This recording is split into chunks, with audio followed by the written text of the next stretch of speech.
A former grocery store employee says he tried to stop a shoplifter and ended up being stabbed. But that was just the start of his problems, as he found out after that he was being fired. Fox 31's Greg Nieto speaking with him tonight. He joins us live with his story. Greg. Yeah, Erica, the former employee says that he was actually supported wholeheartedly by his teammates, his coworkers, and his bosses there inside this grocery store after the incident happened. But now it appears policy matters.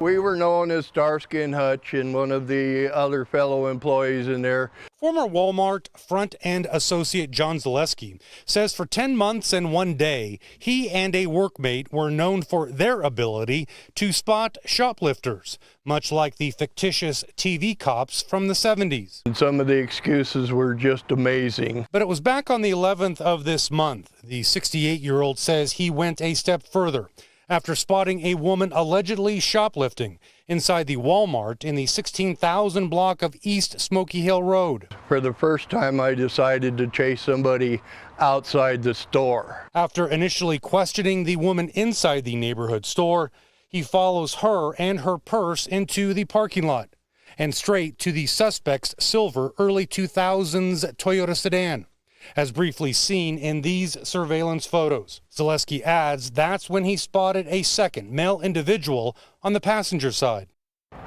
Zaleski says when he got to that vehicle, he claims he saw the suspected stolen bag of goods, reached in to grab the bag. There happened to be a male suspect in the passenger seat, and Zaleski claims that male suspect stabbed him in the forearm. He tried to stab me a second time, but didn't get it. She hit the gas and took off. Shortly thereafter, says Zaleski, he was notified that he was being let go. This was a corporate decision, I guess, that, I had violated the company policies by going outside after him. 10 days later, John Zaleski doesn't regret one step of it. I was born in an era that you just don't do what these people are doing. And I guess, chasing her out of the store, I'd had enough.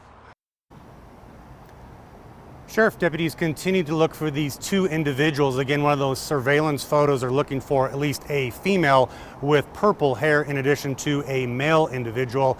I did reach out to Walmart via their customer service line and spent about 15 minutes being redirected to other departments. We'll continue trying. Greg Nieto, Fox 31.